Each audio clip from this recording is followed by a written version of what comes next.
Hello, everybody, and welcome to Cinema Savvy. It's myself, George, joined by Tayte tonight. Sorry, I was an autopilot then. We're here with a brand new movie review for the, I don't know what you'd call it, monumental musical, of course, In the Heights, the new Lin Manuel Miranda musical, which we're going to be talking about very briefly. It's been I'm so traumatized I've seen music at the cinema. But first up, I'm going to ask Tayte, how are you tonight? Because you know it's not my cup of tea as an initial thought. Yeah, I'm doing good. It's a musical. There are a lot of musicals coming out this year. This isn't a sing-along review, sadly. I don't think we'll be able to convince George to go along with that. We convinced him to go to the cinema to see it in the first place, which was good enough, I feel. But yeah, we're going to be reviewing Lin Manuel Miranda's, I guess, first proper live-action kind of portrayal of one of his musicals. I know that he's obviously done Hamilton, which is currently streaming on Disney Plus and is extremely popular on that platform. And I know he's currently making a version of The Little Mermaid as well to go on top of that.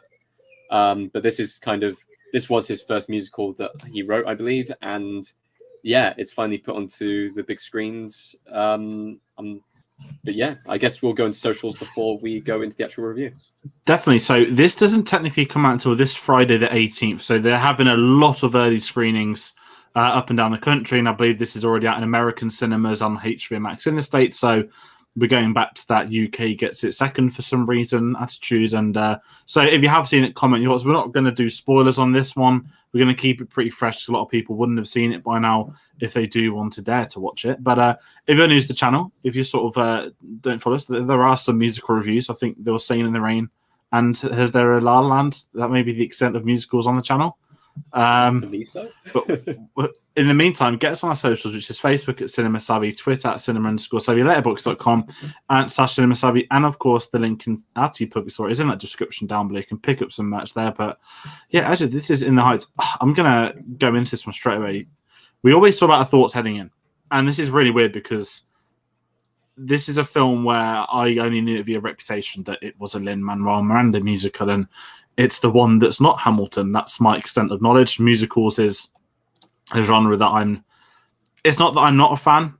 It's also that I've just not really watched any, bar like the really obvious ones. Like I don't know if Chitty Chitty Bang Bang counts, but you know, the odd big one I've seen, but I can't say I've seen many of them in truth. And heading into it, obviously the cinemas have reopened, which is amazing, but replacing the overuse of No Time to Die was the In the Heights trailer.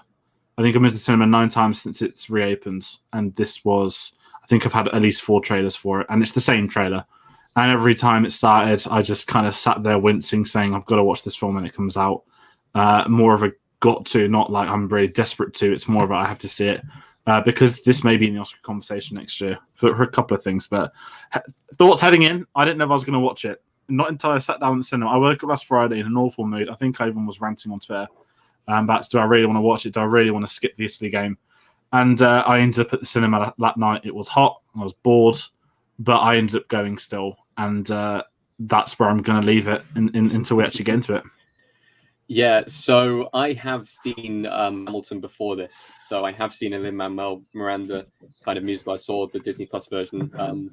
God, I wish I had seen it in theaters. I don't know if it's still doing a theater run. But I'll give a little bit of background into this musical before I go into kind of my thoughts heading into it. This musical started in a very, very lowly place. It was written by Lin Manuel Miranda in his teens, and then he had a tryout at a theater in Connecticut. It then went off Broadway and then opened on Broadway in 2008. So it was about 3 years. It was kind of circulating around off Broadway until it finally went on to the big stage. It then went on to win 13 Tony Awards, nominated for 13 Tony Awards, winning 4, including Best Musical, which is phenomenal. It's ended up on West End. It's basically toured the globe multiple times now. It is highly acclaimed musical in that sense. My thoughts going into it, though, for a film adaptation, especially after seeing the trailers, was that it wouldn't be as good as Hamilton. And I was dreading, even though I hadn't seen the musical, I was dreading a film adaptation of it. Because there's a lot of films that have made the jump from being a stage kind of play to going onto the screen. And sometimes it works, sometimes it's pulled off extremely well, and sometimes it doesn't. Because the beauty of going and seeing something in the theater is the production value that goes behind it. they don't use massive amounts of digital special effects and everything like that to make the musicals work. And I saw from the trailers, they leaned a little bit into that. They had a higher budget, and therefore there was going to be more stuff in the musical that would be based around those special effects. Now they're given kind of a bigger amount of free reign to go with the film. So I was extremely skeptical going into it. I thought the trailer looked okay, but there was some elements in there which kind of I was dreading, especially with the big musical numbers. I thought, oh god, they're going to go so over the top that it completely kills the immersion. But then I guess we got into the actual film. Yeah, and sort of starting with that, we always go over the plot, and we've got it here, which is a musical in which Usnavi, a sympathetic New York bodega owner, saves every penny every day as he imagines and sings about a better life. Seems a bit like an understatement. He doesn't sing every day. He I'm not going to be that guy that starts getting smarty, but I think starting off, let's before we head into the characters, I'm actually going to give my honest thoughts. This is really fascinating because we spoke after we both saw it, and I really didn't like the first half of the film, but I didn't mind the second half. And I think we're on a complete vice versa here, where you really loved the first half and didn't like the second one so much as the first. So that kind of blew my mind straight away that there's a parallel. We both know what scene was probably the moment in which that starts to turn. Obviously, we're not going to do spoilers, but if you are familiar with the musical, obviously there's a big moment halfway through the film which isn't hard to guess. But I was in a really weird state. I don't know again if it was the weather, it was the heat, or if it was the football. But I checked my phone, and that's my golden rule. I never go on my phone, and I just peered at it under my jacket, and I was like, "What is the time?"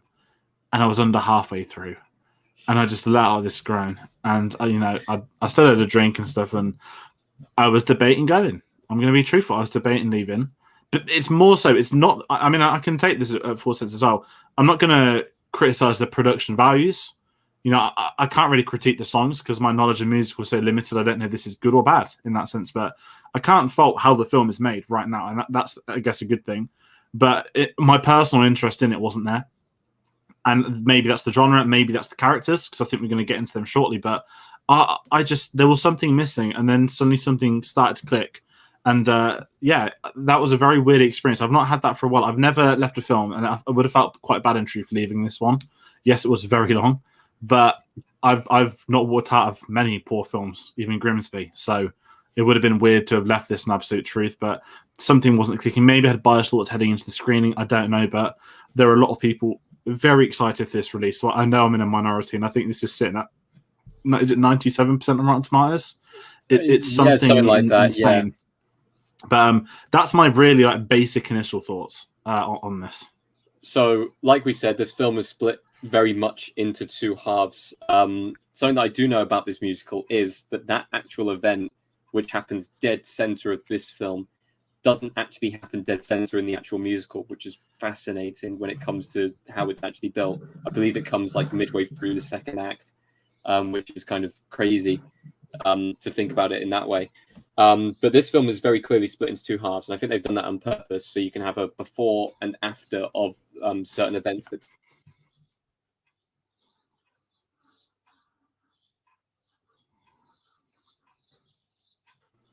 Oh, am I still here? Oh, sorry, my internet keeps cutting out. That's fine. Before this event, there was a lot of musical numbers, and I love musical numbers. I do love kind of the grandeur that comes with it. We'll go into kind of more of the songs and stuff like that in the individual points later on. And then the second half was a lot of talking, and a lot of kind of dialogue and a lot of exposition towards the end as it's kind of building up towards that climax. And I think that's where we were talking about this beforehand, where we had differences. I preferred the half of the musical with more musical numbers, with more interaction with the characters in that way. If you've ever seen something made by Lin Manuel Miranda before, every single line is spoken like a poem. It has a rhythm. It has kind of a beat behind it. Anything can be used as an instrument around you. Like there's one point where he literally kind of uses like the sewer drain as like a kind of spinning disc, and that makes kind of like a record scratch sound and stuff like that. Like everything around him in the environment, like people playing in the streets, like water going off, doors slamming, everything becomes musical.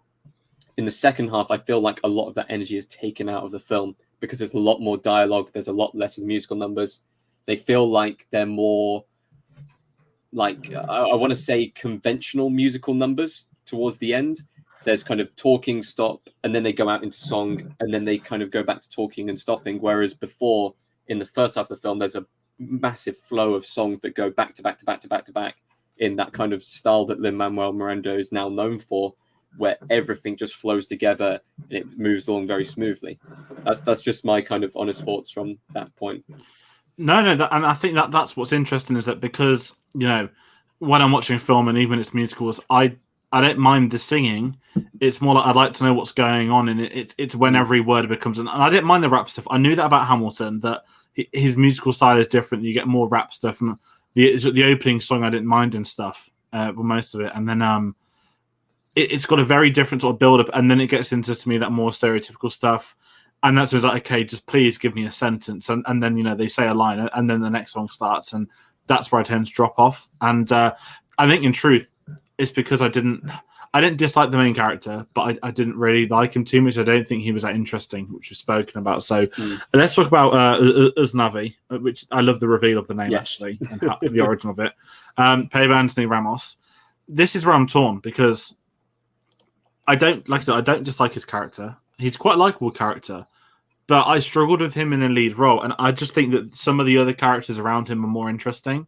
Now, maybe that's out of personal preference, I don't know, but as far as the lead goes for a musical, he's the, I guess you could argue, the narrator, without giving anything away, that it's very much his story. But I just felt that the more interesting stories were the people around him, the other people in the community, you know, his cousin, their siblings, and all that kind of stuff. And I guess he makes absolute right for us of being a protagonist, that you follow him and that's how you learn about the others. But I just don't think it was that interesting. I'm not going to fault the performance. I don't think it's in the performance, but to me, it was more the writing, where I just kind of was like, I'd like to spend some more time with some other characters, because I just enjoyed their story more. Yeah, that's kind of a common theme with what I've seen from Lin Manuel Miranda's musicals so far. The main character isn't always the most compelling and the one that you really want to be kind of following the story and giving the depth with. And I think his performance was okay. He's clearly got a phenomenal singing voice and stuff like that, and he brings a lot of energy to the role. But a lot of kind of his character development and his story does get kind of not dragged down, but it's just not as compelling as the other characters that he's set against. And they keep on talking about this film. I think, like, the most used word in the film, I'm trying to remember what it is. The dream. What is it, George? How's your Spanish? What is it? Sueita. Is it Sueita? It's that Swanita, isn't it? Yeah. I didn't know what it meant in Spanish until that film. I'm not going to admit I know Spanish. But his character keeps on mentioning it, and it doesn't really go anywhere. It really doesn't. It really slows down, whereas everyone else's stories kind of blossoms out, and it becomes more apparent with their characters as they get developed more. His character doesn't really develop throughout the entire film, kind of stays the same. If we go on to the other characters, I really, really liked the character of Benny, who is played by Corey Hawkins. Really, really energetic role, a brilliant singing voice. In fact, the second song in was one of my favorites, which was Benny's Dispatch, where he's basically singing on dispatch, kind of telling people about the traffic and stuff like that, trying to get people on the taxis. And he just seems like a really likable character in that moment. This is my thing as well. I've seen him in a couple of other things, and one I think the best biopics for the last sort of 10, 20 years is the Straight Outta Compton one, and he plays Dr. Dre in it. And when Corey Hawkins was in this, I was like, okay. And he had a good voice, and I enjoyed his character. He's got personal connections to some of the other ones. And I think in terms of actual plot development, he has not necessarily a character arc, but he actually probably goes through a drama, unlike a lot of the others. And you want to get more from him, and you never do. And then you always kind of leave him on the side, that he comes in and he gets great moments. I keep saying Bale Organa, it's obviously Jimmy Smits, but he's got some really good scenes with Jimmy Smits. And there's some of the moments, and they're all in the first half as well. And then it just doesn't really go back to them. They've all moved on, and I think you lose him a bit, and it's sad, because I think he's one of the most exciting actors in the film. And also, he's obviously got a romance going on with Nina, who I'd say probably, I think you're in the same sort of bowl, that she's probably the best character in the film. And the way they build her up as well, I thought she would come into it and sort of take He's in the wings with Benny as well. Oh, sorry, my Yeah, internet keeps going. you just dropped out just for a second there. I was just going to say that her and Benny, they sort of have a couple of scenes together. You think they're about to be the main lead, sort of duo, and then suddenly it's just like sideways. And those guys are like, oh, they're just the supporting roles now. We're not going to get too much of them. After having them as a focus for a while, and I think that's a shame with it. Is there's some really interesting characters, and their arcs are complete, but I don't think they had a payoff to what they were capable of. I was going to say, because they have what I would say is the best song in the second half, or at least the best production of a song in the second half, which is absolutely something that people should see on the big screen. I won't kind of spoil what's in the scene, even though it was part of it in the trailer, but they do have one of the best songs in the second half of the film. Their development is done so well with the little time that they're given for that development. The characters are very compelling. It looks like they're putting in so much passion into their performances. So I really, really like that. The other main character that we have to talk about is Vanessa, played by Melissa Barrera. I believe I got that right. Her character doesn't... I don't want to say that she doesn't get much, but her development kind of is hinted at, and then it finally comes through towards the end. As far as character goes, she's quite kind of not willing to give away all the information, kind of not willing to kind of almost show her hand with like what cards she's been dealt. But that does slowly come through towards the end. So she's quite a slow build of a character, but because her character is so like linked and intertwined with Usnavi, it does make it very difficult to kind of fully get on board with that kind of relationship that's been built up. Yeah, and I didn't like her. I thought the actress was great, but there are certain moments with this character where she's not that likable, and maybe because I've seen another film recently that has a lot of fashion stuff, having another young fashion designer popping up, it was kind of like, okay, sort of vaguely familiar territory, but yeah, she's eaten alive in that film.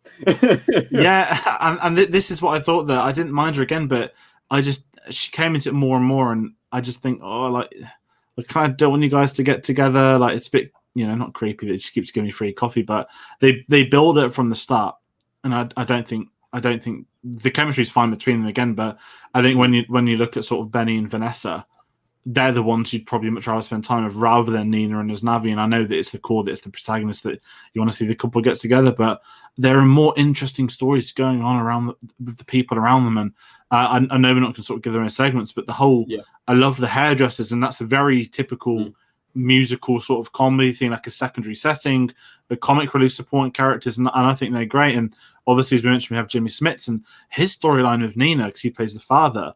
That's way more interesting, and that gets some really big purpose. The drama side of that stuff I thought was more powerful than any other point in that film. And then you got a character of Sonny as well, and how Nina works with him as powerful moments. And I would just kind of sit there thinking myself that, wow, like, we're getting these great individual moments, but then we're going to lose them by just going back to something that I just don't think works as well. And maybe that is on me, but that was something I've really struggled with, was having the protagonist just not be as interesting as the others. And I know that's a very, very common thing, I'd say, in many films. Obviously, franchises, I would always jump to, everyone back in the day preferred Han Solo to Skywalker. Everyone prefers other Harry Potter characters to Harry Potter himself. It's always been that sort of protagonist problem that a lot of things get wrong. And I think this film suffers from that. Yeah, I completely agree with you there. I guess we should move on to the songs involved, or at least some of our favorites. I want to talk about, I'd say, the biggest number in the film, 96,000. This is a massive musical number. Just a little bit of a plot point. There is a lottery that takes place, and someone has the winning ticket, but they can't figure out who it is. So everyone kind of goes off and kind of sings about what they would do with this $96,000. And it is just a fantastic number. Every single main character involved, even some of the side characters, each get their own moment. It's a long song. It's a long sequence. It starts off in the shop. It moves onto the street. It then moves to a local swimming pool. There's a lot of choreography going on. There's a lot of different kind of styles of rap used. So each individual kind of singer, each individual actor sings in a different style, in a different way, so it's very easy to distinguish the different parts.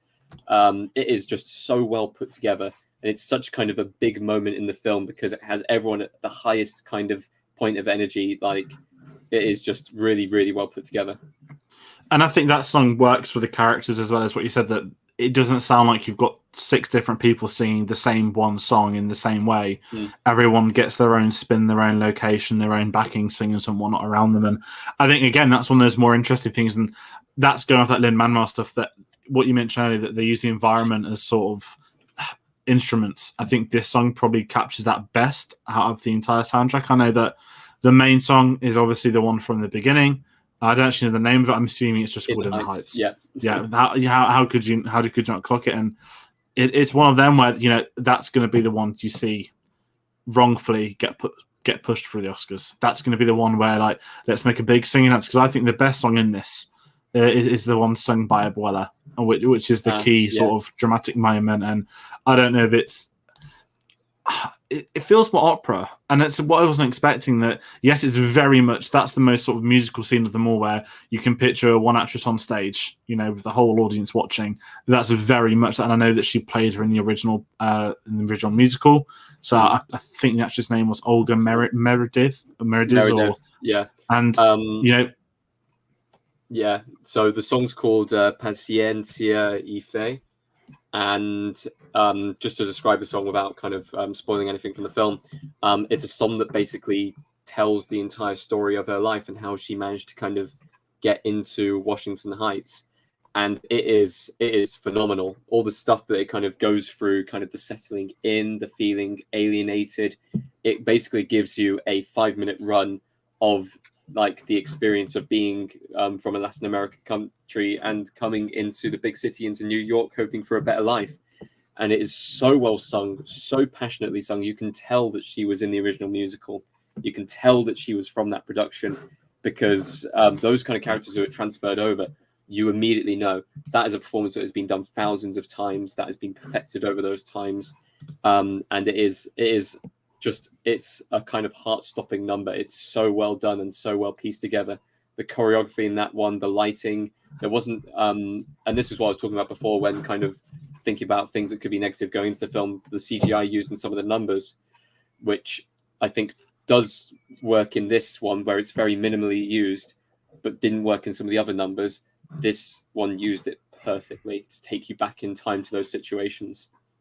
Yeah, and I think because it was very much character driven, I know a lot of them are plot driven, but I think this was that sort of standout moment where I was like, okay, you know, obviously I don't know sort of stage, I don't know musicals that well either, so I don't know if she's had a career before or after this, but the fact that what I have major respect for is films like this where, oh, here's an adaptation of a famous play, right, let's get the A-listers, let's get your Russell Crowe, your Hugh Jackmans, your things. I've not seen Les Mis, but whereas this one, Lin Manuel seems to stick to it. It's like, I'd like people that have been in the play, or people I worked with in Hamilton, or the way this is approached is very much being like an authentic experience. I think that kind of leads into the next point, that this film is obviously it's set in Washington Heights, which is almost a Latino district within New York.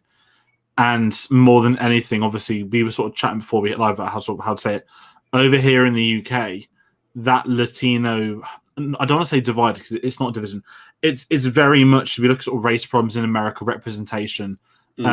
Fundamentally, the Latinos is a community that's not had its treatment on film, but you know, you get famous stories. There are classic actors that have played and made like 100+ times, and it's very much there's been, with this film coming out, there's been a lot more reports on it, so it's been quite eye-opening from this side of the pond. And you made a really good point saying that over here it's, you know, I was trying to think that we don't really have a direct sort of, I mean, because obviously with where America is placed on us, like it's not like, you know, we have this big thing of that Scottish, Welsh, and Irish. But you made a really good point that some of the films that may have tackled that for us would have been films like Bend It Like Beckham. I can't remember some of the ones you mentioned, but yeah, and it is very much that sort of, I guess you could say, Asian community in England.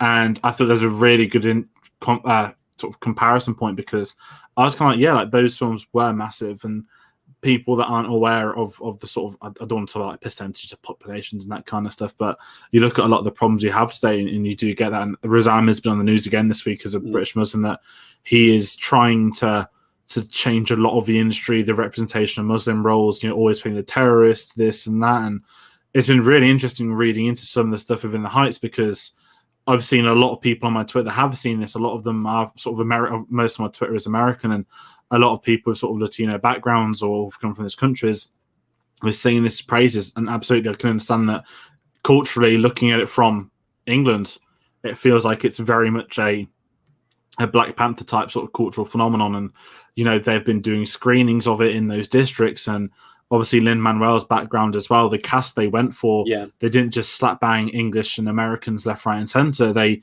you know, even Jimmy Smits, I had no idea had sort of Latino backgrounds. I always think of him as Bail Organa, sort of, you know, that sort of posh English, which he's absolutely not. And I think it was quite eye-opening seeing the reactions to this, and sort of heading into the Oscars next year as a sort of side point. I'm not going to sit here and say this is going to be for best film, not at all, but I can see this having a massive push for a couple of awards. You know what I mean? Like production, costume, song. I can see this getting a really big Oscar push. But I think Warner Brothers has failed in its marketing outside of America. That we've had that awful trailer on loop for same times, and so many people I know have seen that trailer and not wanted to watch it. And I know this sort of side piece, but it's made $10 million this weekend in America, which isn't terrible with sort of pandemic numbers. But at the same time, Warner Brothers are deep down slightly disappointed. And I think that comes down to it being on HBO Max, absolute truth, having a sort of 2.5-hour runtime. Whereas, you know, Quiet Place Part 2, 1 hour 40, that's far more appealing for a lot of people. And it's really interesting reading into some of the behind the scenes stuff with this. And I've got mad respect for Lin Manuel for not sort of selling out, that he's done it authentically and the way in which he wants his musical to be done, which should be the way. Yeah, I have to agree with you on the advertising, because it was really badly done here. And even going online, and I found 2 trailers for this film online, which would have been US release trailers, and both of them were practically the same. They just reorganized the musical numbers they had in the trailers going into the film. That doesn't really push for advertising, kind of like people to go and see this film, at least on the UK side. I know that this is such a massive thing out in America, and I know it will become a massive thing kind of over on that side, but I don't think it's going to be as big in Europe just because of how they've advertised it. Like I always see kind of films advertised on billboards and stuff like that. I know that during the pandemic there's been less of that because there haven't been as many films, but I've seen this nowhere. I haven't seen this at bus stops. I haven't seen it. It's absolutely nowhere. And it's out like this Friday in the UK. So it's crazy that they still haven't done kind of any kind of big market push. Maybe they were waiting on the reception from America first, and then they were going to make a push when it finally got released. I think that Lin Manuel Miranda was on British TV a few days ago. I can't remember what on. But he was talking about this film, but he was talking more about his future projects than actually this film that's coming out right now, which is crazy. Like, it's almost as if for him, that's already kind of passed. He's on to the next thing, which is a shame, because I will say, kind of going into final thoughts, this is a film that is good. It's worth watching. I do have my kind of qualms with it, but at the same time, it is definitely worth the watch for some of the musical numbers on a big screen. It is just really, really well done. The soundtrack is a good listen as well. There are some really, really kind of not catchy songs. There isn't any songs that I'm kind of coming out of the cinema kind of humming along to, but the songs, you will enjoy them kind of at the time and listening back on the soundtrack as well. Yeah, I'm curious to see what people say of this, just because obviously my background of musicals is so different that it's probably not biased, but it's very much like, because I have that sort of no knowledge, it's going into something I'm not familiar with, which is kind of the point of it. I've watched a few reviews from various other YouTubers who are into their musicals, and all of them, I don't think I've seen a single one put it higher or lower than 7 out of 10. I think every single one's been a 7 out of 10. And I think with this, what I wanted to add as well, me and you spoke that, obviously, I thought when Disney Plus, like, we bought the rights to Hamilton, that was about 2 years ago. Yeah, I thought it was we've bought the rights to make a Hamilton film, and I remember it wasn't meant to be a thing till like 2022, 23, and it was the start of lockdown last year, and they're like, by the way, Hamilton's coming out in like a month, and everyone was like, what? And it was humongous. And the reason I never watched it on there is because I would like to watch that in person, knowing it is in London. You know, I don't want to. I know it's the original cast and whatnot, but I'd still rather watch that in person before I saw it on the TV screen. But I think this is the seeds of a Hamilton film, right? If this film is done very well critically, you know, it's had Lin Manuel sort of in that. You know, he's had a role in it. He's brought in some of the actors he's worked with. his first directed film. Just had a trailer last week, which is called Tick Tick Boom. I've not seen a trailer for it yet. Yes. I know that's to do with musical stuff. All my money is. It kind of reminds me of The Jungle Book and The Lion King. That when Jon Favreau made The Jungle Book, I was like, this film worked. They've proven they've got the technology. Now I bet you they'll go do The Lion King because they wanted The Jungle Book to be like the beta for the main release, and I think this is it. I think with the way this one had been reacted to, I could give it a year, and someone somewhere's bought those. Probably Disney on a first rights basis. So there will be a Hamilton adaptation. It will probably be one of the biggest films of the last 20 years, given its reputation as a musical and that everyone's heard of it. And I reckon Lin Manuel would direct it as well. I think that's an absolute given, and I think we'll know that in the next year or two. But so again, as someone that's not into musicals, my kind of fun was that I didn't mind it. And I think that's the nice I can be, because I said I did not enjoy the first half. Maybe on a second viewing, that first half would improve, knowing that I know what happens next. But certainly there was enough in it for me to enjoy it. Obviously, I'm not going to sit here and lie and say it's one of my favourites. It's not. But I'm glad that I've seen it. It's just opened myself up to something a little bit new, which is something you want. So that's my sort of polite sort of final thoughts, I guess I could say. But aside from that, I think that's everything I could say in the Hunter way. Definitely. Yeah. So, guys, we want to hear from you. You know, if you're a fan of musicals, if you're a fan of Lin Manuel, comment your thoughts on In the Heights. Even if it's the original play and you've seen the musical, listen to it. Let us know your thoughts. Hit that like button if you agree with it. And of course, we've got a lot of new reviews out on the way, so do hit subscribe. Plenty more on the way for you. There's so many films coming out this year. It's going to start to get real busy, and not just obviously new reviews. We have a couple of other things. We've got the Bond retrospective. So Man of the Golden Gun review is going up tomorrow evening. Do check that one out. That's with the Spy Hards podcast, which was really good fun. That's obviously been pre-recorded. So that'll be premiering tomorrow night, 8 p.m. And then we also have this Wednesday, carrying on the Loki spoiler discussions. That's going to be very interesting, episode 2. If you enjoyed episode 1, comment on that. Obviously, we're not doing any spoilers or anything like that. But in those discussions, we spoil everything. We go over your theories. So do check them out. Plenty more films on the way, new and old. So do follow us on our social medias: Facebook at Cinema Savvy, Twitter at cinema_savvy, letterboxd.com/cinema savvy. And as we said, we've got a link to TeePublic in that description below. So I want to thank everybody for watching tonight, and we'll be sure to see you on the next one.